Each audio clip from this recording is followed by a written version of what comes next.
what's going on, guys? Welcome back to a brand new video on my channel. Inside of today's video, we're going to be ranking all 10 legendary brawlers in the game right now, all the way from the very worst all the way up to the very best. Of course, with legendaries being so expensive in terms of credits, we're going to be making sure you're making the right decision, of course choosing the best brawler. And of course, with 10 legendary brawlers now, the introduction of Kit and Cordelia and Serge in the legendary rarity, there's a lot of choices to be made. You want to be making the right one. So starting off with the worst legendary brawler in the game right now, at number 10 we have Serge. So I think he's the worst one by some distance in my opinion. For me, he's just really lost it. He used to be such a go-to meta option, shutting down tanks, shutting down lanes, but right now he's a free kill. He's just so easy to kill at that first level, super squishy, and his gadgets don't really carry him anymore. Typically in the Serge meta, his gadgets have always been the kind of go-to. You know, for example, his power shield gadget's just been broken for a long time. That got nerfed some time ago, and of course with the introduction of hypercharges, it's just left his kit overall feeling a bit meh. I can't really take a look at any map really or mode in the Power League rotation where Serge would be a good pick. I think the only time he's good in is when there's like 3 tanks where you're able to farm a lot of his super, but still I don't think he's really got the damage to keep up with all of his stat boosts. So for me, it's quite easily the worst legendary brawler in the game. So next up, as the 9th best or 2nd worst legendary in the game right now, we have Chester. So he's pretty much always cemented himself at the bottom of every ranking, mainly because he doesn't deal enough damage to keep up with the meta. But I'd say that this meta favors him a lot more than previous ones because, again, there's just so many tanks at the top. It actually works in Chester's favor because he's able to cycle through his super, but still I don't think he's good enough to really make that much of an impact.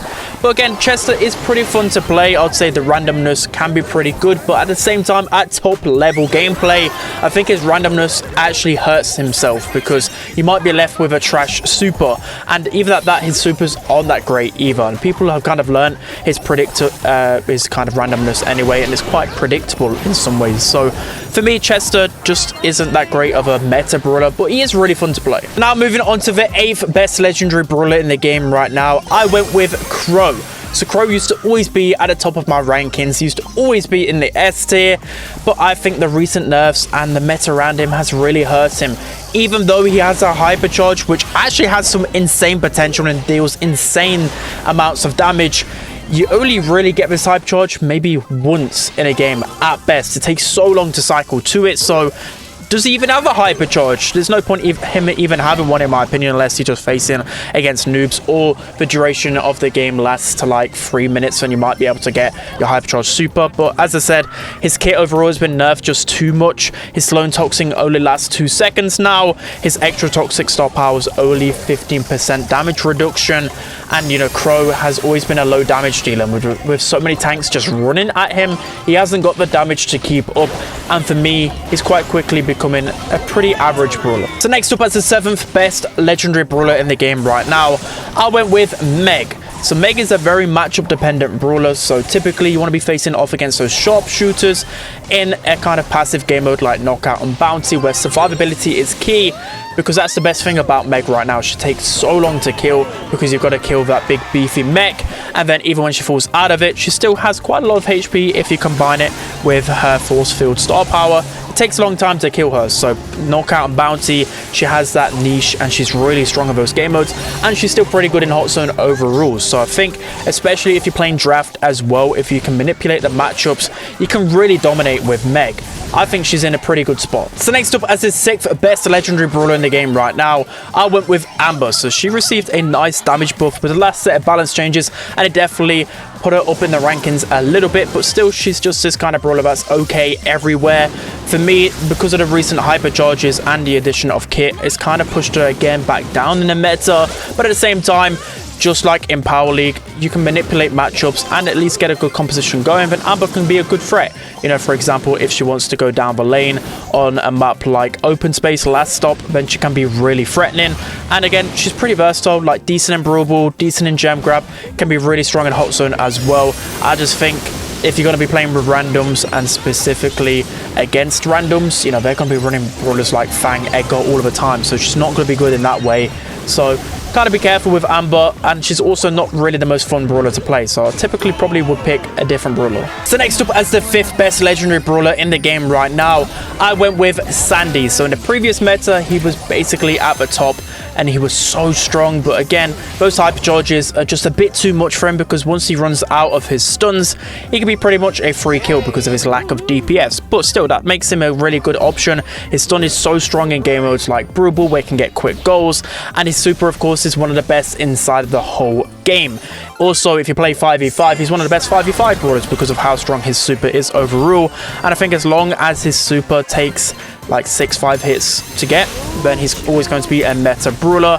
And the thing about Sandy as well, he's really easy to play, and especially against bad players, they just feed Sandy's super so quickly, so you can always have super available. Again, Sandy's only really good in 3 game modes, so Brawl, Gem Grab and Hot Zone, but he can provide a lot of value in all of those game modes. So next up, as the 4th best legendary brawler to get in the game right now, I think it has to be Spike. So to be honest, if I was a new player, I'd pretty much just go Spike every single time. He's so easy to pick up and play, always deals good damage, and can just shred through noobs. So maybe if you just want to go down that stance, you know, Spike is always reliable, always one of my favorite brawlers to pick, but he is really strong in the competitive meta right now because he deals such good amounts of damage, and of course that allows him to cycle through his super and then cycle his hypercharge. Any brawler with a hypercharge right now is automatically meta because they've got something every brawler doesn't have in the game right now. Only a few brawlers have hypercharge, so already has that stance. His mythic gear is really strong as well, able to confirm kills. Curveball, of course, just one of the best star powers in the game, so easy to hit, especially against low level players. And again, he's always Mr. Consistent. I always say that about Spike. He's so strong in a lot of different game modes, you know, Heist, Hot Zone, Gem Grab, Brawl. You can use him pretty much on every single map, every single mode, and you're going to get value out of Spike. So next up, as the 3rd best legendary brawler to get in the game right now, I went with Leon. So I'd always advise getting Leon if you want to have fun, because invisibility is one of the most fun mechanics in the game right now. And Leon's always been one of my favorite brawlers, so I always recommend getting him. In previous metas, he's been trash for about a year now, but since the hypercharge, if you've got the coins available, I would definitely recommend getting him and maxing him out, because that hypercharge is so strong.